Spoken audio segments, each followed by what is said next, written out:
Paul dit que Dieu lui montre que par l'évangile, Dieu a mis ensemble Israël et les chrétiens. Les chrétiens, pas chrétiens, parce qu'aujourd'hui, tout le monde qui vient à l'église, il va, il vient, il dit il est chrétien. Mais le chrétien, au plein sens du terme, c'est celui-là qui a reçu Jésus.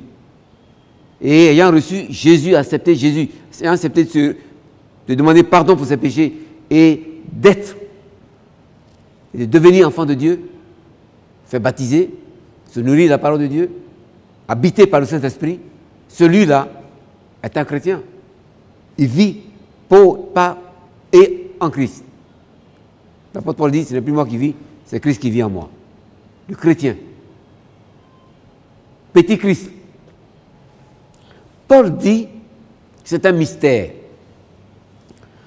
Parce que quand on dit aujourd'hui que le chrétien et le juif sont devenus un seul peuple, un même peuple, le juif destiné à recevoir l'Esprit de Dieu, le chrétien destiné à recevoir l'Esprit de Dieu. L'Esprit par lequel les prophètes ont prophétisé, l'Esprit de Dieu, Dieu le donne aux chrétiens. Et Jésus dit à Nicodème, si tu n'es d'eau et d'esprit, naître donc de nouveau. Tu étais né, mais tu nais de nouveau. Désormais, parce qu'il y a une vie spirituelle descendue du ciel qui habite en toi. Donc, tu n'es plus l'homme que tu étais, tu es un homme habité par l'esprit, un homme spirituel, pas un homme naturel, animal, ordinaire, mais un homme surnaturel. Gloire à Jésus. Alléluia. Cet homme spirituel dont Dieu parle est devenu le même homme que le juif. Que le juif hier, Abraham que Dieu a appelé, que le juif né en Israël, appelé peuple de Dieu, qui a hérité des prophéties de l'Ancien Testament, de Samuel, Moïse, Élisée, est devenu même peuple avec lui. Alléluia. Il dit c'est un mystère parce que comment le païen, lui il a caressé ses idoles, il a vécu dans son pays là-bas, il vit comme il veut, il n'a pas pensé être Abraham, David, Moïse, Isaac, tout ça, non. Mais il dit, Dieu a fait en sorte qu'ils sont devenus, lui, le juif, et le païen, un seul peuple. Parce que le même esprit que Dieu leur a donné et par lequel les ancêtres ont travaillé, promis, par Dieu, ce même esprit habite dans le chrétien désormais. Parce que le péché a été enlevé, la dette est payée, le sang de Jésus a coulé. Sans effusion de sang, il n'y a point de pardon de péché. La dette est payée, le rachat est fait. L'homme revient à Dieu. Nous devenons enfants de Dieu. On était créatures de Dieu, on devient le peuple de Dieu. Ensemble avec le peuple héritier. Gloire à Jésus. Et la Bible dit, Israël était donc la plante souche. Israël, par sa désobéissance, a été coupé et enlevé pour un temps. Aujourd'hui, ils sont judaïstes. Il y en a même qui deviennent tout ce qu'ils veulent. Tout Israélite aujourd'hui n'est pas habité par le Saint-Esprit. Ils sont judaïstes. Ils croient en la loi, ils récitent la loi, mais rien ne dit qu'ils sont remplis du Saint-Esprit. Parce qu'ils attendent leur Messie. Ils n'ont pas reconnu Jésus. Ils croient en Moïse, mais ils ne croient pas en Jésus. Parce que le Messie qui allait venir, ils croient qu'il va venir, mais qui n'est pas encore venu, alors que le Messie est déjà venu. Oh, alléluia. Donc, ce mystère qui fait de nous la même plante. Parce que nous avons été greffés quand on a coupé Israël pour enlever à cause de l'incrédulité et la rébellion de leurs ancêtres, on est venu planter les païens. Nous, les païens, qui avons cru sur la souche qui est Israël.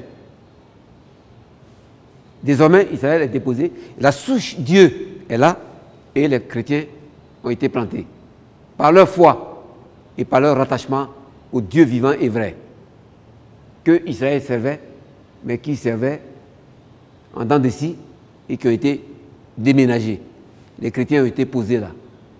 La Bible dit que le salut d'Israël viendra et ils seront réintégrés à Dieu. Mais maintenant, c'est nous, chrétiens, qui sommes là, habités par l'Esprit de Dieu, qui l'avait été promis. Et c'est nous qui marchons pour servir le Seigneur maintenant. Alléluia. Donc nous sommes devenus le peuple de Dieu.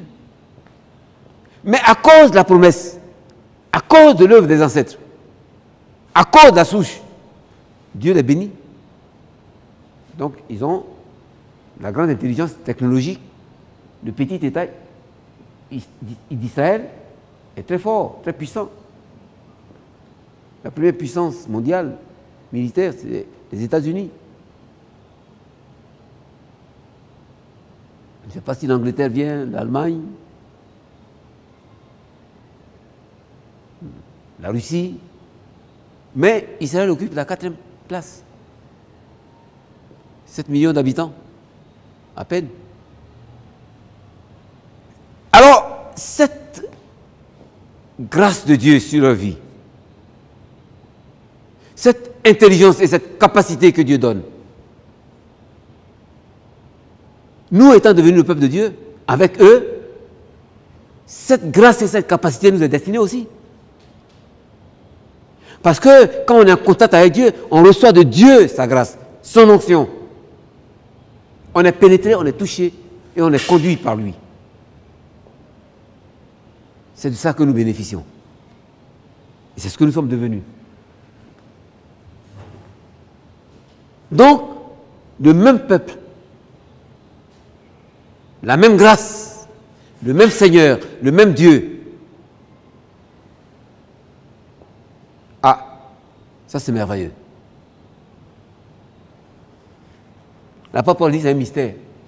Nous on est ici, est-ce qu'on est juif? Est-ce que, bon, est-ce qu'on a la loi? Est-ce qu'on a appris ça à nos ancêtres? Est-ce que... Mais, c'est ce qui a été fait. C'est ce que l'apôtre Paul dit ici. Ce mystère, il dit, d'abord, si nous commençons un peu plus haut, il dit en lisant donc ce qui est écrit là, vous pouvez vous représenter l'intelligence que j'ai du mystère de Christ. Il n'a pas été manifesté aux fils des hommes dans les autres générations, comme il a été révélé maintenant par l'Esprit aux saints apôtres et prophètes de Christ. Ce mystère, c'est que les païens sont cohéritiers, forment un même corps et participent à la même promesse en Jésus-Christ par l'Évangile. Les païens forment un même corps, participent au même héritage, à la même promesse que les Juifs. Nous sommes devenus le peuple de Dieu. Les promesses de Dieu faites vont couler pour nous aussi. C'est un mystère. Parce que le juif, naturellement, quand il nous voit, il dit non, attends, ceux-là, c'est des païens. Eux, ils n'ont pas de Dieu. Eux, ils sont là-bas. Nous, le peuple de Dieu. Notre père, c'est Abraham, Isaac, Jacob. Il dit non. Mais il dit ici que nous sommes devenus héritiers avec eux, avec les Juifs, des promesses de Dieu. On a le même corps. Oh, mon Dieu. Et on participe aux mêmes promesses, à la même grâce, par l'Évangile. Jésus nous a introduits là avec l'Évangile. Par la foi en Jésus-Christ, en recevant l'Esprit de Dieu, l'Esprit éternel de Dieu, l'Esprit immortel de Dieu, l'Esprit incorruptible de Dieu. Nous sommes devenus le même peuple avec les Juifs. Alors, les Juifs avaient été donc déconnectés à cause de la rébellion contre Dieu. Nous lisons dans l'Ancien Testament, le témoignage est là. Donc, Dieu, pendant qu'il tergiversait, Dieu a dit, bon, pour le moment, restez là. Allez les païens, asseyez-vous. Et nous sommes là. Donc, si nous disons aujourd'hui qu'ils sont intelligents, ils sont forts, nous, si nous réfléchissons, parce que les chrétiens aiment bien dormir, les chrétiens aiment bien recevoir, les chrétiens n'aiment pas travailler. Il y a même d'autres entreprises qui disent non. Des chrétiens, hommes d'affaires, disent non, on préfère prendre les païens parce que tu leur donnes le boulot, il va le faire. Parce qu'il dit que, c'est pas une affaire de... Il y a un temps pour prier, il y a un temps pour travailler. Les païens vont te faire le travail parce qu'ils veulent leur revenu, ils veulent leur salaire, ils vont le faire.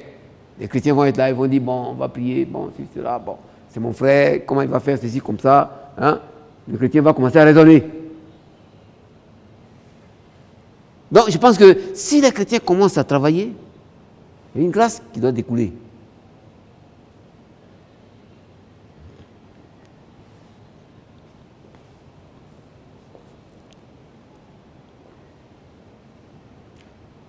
Nous pouvons voir que beaucoup d'innovations ont été faites par les chrétiens.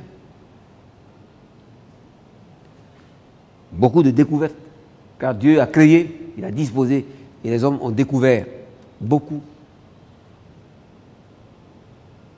Les chrétiens même qui ont mis au point le football en Angleterre.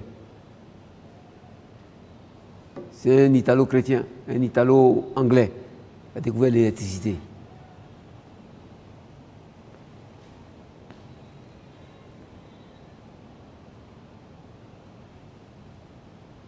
La pesanteur, James Watson.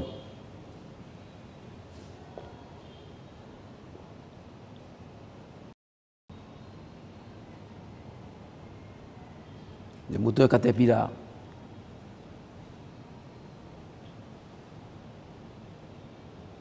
Colgate.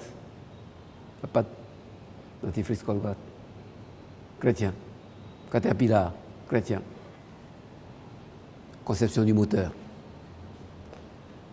Beaucoup d'innovations ont été faites par les chrétiens et ils peuvent le faire encore aujourd'hui si les chrétiens se mettent au travail pour dire Dieu, fais-nous des révélations, montre-nous ce qu'on peut ajouter à notre siècle pour rendre la vie